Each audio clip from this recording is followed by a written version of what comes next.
katulad nung sinabi ko, before, use it.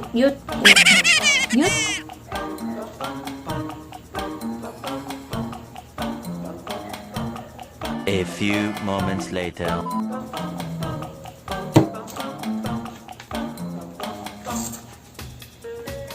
Pag kasi wala ang contact lenses. So, also for larger area, ito ang tip. Ito ang tip, after mo mag-IPL, ano lang siya, gawin mo lang ay,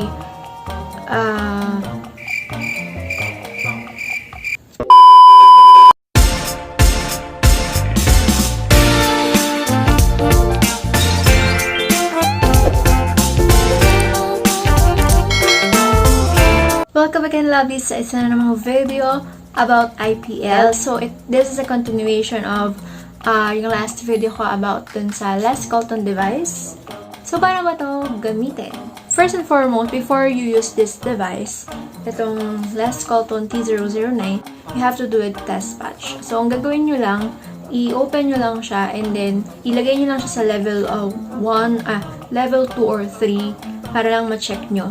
So, dun sa area na bago nyo pala itapat tong device, i-shave nyo muna yung area, kung underarm yun o yung legs nyo, i-shave nyo muna siya. So, ginagawa ko siya usually, lagi pala, tuwing gabi before ako matulog. Kasi, etong device na to, etong procedure ito, hindi mo pwedeng basahin yung skin for at least 2 hours. Hindi ka rin pwedeng mag-sunbathe, mag-swimming next day. So, basahin nyo na lang yon yung mga precautions and yung mga dapat yung gawin, tandaan, kapag gagamit kayo nito dito sa manual. Kasi may kasama naman siyang, yan, manual. So, basahin siya, okay? So, itong device na to, ginamit ko siya. Ang course of treatment kasi niya, ayon dito sa manual niya. Reminder lang, iba-iba yung paggamit, depende sa device. So, this device, ang instruction niya, yung first month mo ng use it once in 3 to 5 days. Tapos, second month, use it once a week. Third month, once every 15 days. And the fourth month, once every 30 days. So, pabawas siya ng pabawas. And, nabili ko siya kasi nung June 24, 2020. And, ang ginawa ko kasing procedure is, so, nag-test patch siya ako 30 minutes. After that, in-observe ko siya. Within 30 minutes, wala namang reaction. So, nag-proceed ako to full IPL ng underarm ko and sa legs ko pa lang. So, this device is suitable according sa manual for her hairline. Ito. Sa cheek, sa lips. Kasi may iba dito. May parang pabigote na siya kasi makapal nga. Sa back, sa kilikili, sa chest, sa arm, sa abdomen, sa bikini line, sa thigh, and dun sa legs. So, akin, ang ginamitan ko pa lang is yung underarm ko and yung legs ko. Hindi ko pa siya na-try sa face, pero pwede naman. Ang level ng ginagamit ko lagi is 5 since mataas naman yung pain tolerance ko. Pero kung hindi nyo kaya yung 5, you can use 4. Nga lang, syempre, mas effective kapag mas intense. Kasi nga, yung level of absorption o yung inimit na light niya is mas malakas. So, mas malaking na-absorb na light, si melanin, o yun sa hair nyo, na magiging cause ng destruction of hair. So, mas mabilis yung kanyang result. Pero it varies naman eh. Minsan yung iba, since hindi naman ganun kapal yung hair nila, mabilis na mawala, ay effect talaga nila maganda.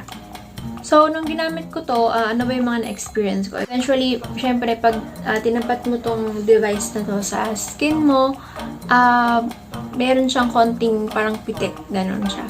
So, pag mas mataas, syempre, medyo mas masakit ng konti. Pero pag mas mababa, parang wala lang. So, kung kaya niyo pa siyang i-adjust ng hanggang 5, mas okay kasi mas magiging mabilis yun. Pero hindi naman okay lang. Just, kung ano lang yung kaya nyo, dun nyo lang ilagay yung level. So, paano ba siya ginagamit? Ganito lang siya. So, bubuksan mo lang siya. So, dun lang siya sa area na may shave. Kasi pag may hair pa siya, madalas mas masakit siya pag may hair. So, dito na lang sa walang hair lang siya. This is level 5. Ayun. Tapos wag yung titignan yung, ako kasi hindi na ako nagsusuot nung eye cover since malabo nga yung mata ko. Pag kasi wala akong contact lenses. Malabo yung mata ko, hirap niyang i-check kung nasa area ba ako na tama or kung baka nadodoble or what. Palang paggamit ito, 3 times ko siya dinadaanan yung areas. Kasi pwede naman 2 to 3 times. Kung kaya ng 3 times, okay lang. Kung kaya ng 2 times, okay lang din. Basta 2 to 3 times nadaanan mo yung area with this device. So, yan. Bukas na siya, 5. So, pag green, ibig sabihin, ready na siya. So, ito yung shutter button. Pwede mo siyang bago na lang tignan or pikit ka na lang. So, ayan lang siya. And then, yun. That's it. Tapos ka na. Gawin mo lang yon ng 2 to 3 times at the same area. Also, for larger area, ito ang tip ko sa inyo. Kung gagamitin ito lalo na sa legs, ang ginagawa ko ay yung continuous. So, i-push nyo lang to for 2 seconds. So, 1, 2, yan. So, magbiblink na siya ng tuloy-tuloy. Ibig sabihin, continuous na siya. Tatapat nyo lang siya sa area ng skin and then, okay na. Sa next area, then, demo ko sa inyo is 1. Hindi nyo siya kailangan pinutin.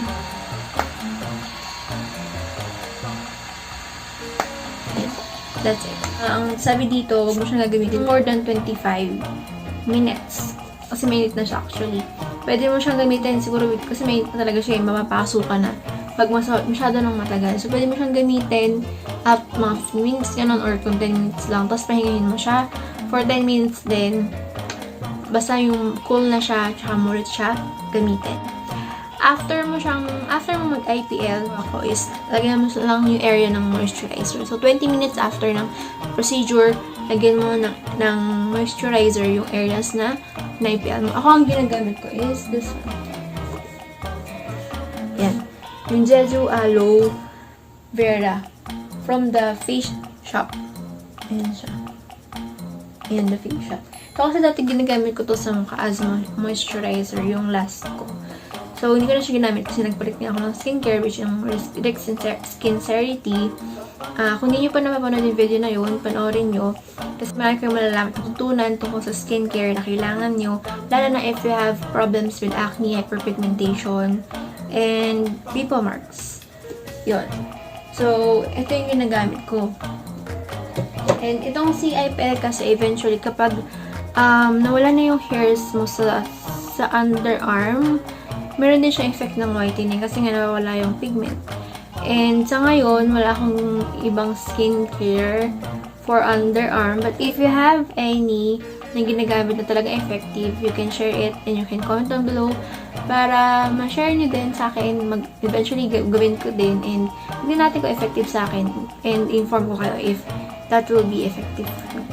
So, bago mag-end yung video, ipakita ko sa inyo ang mga result at ang mga picture ng aking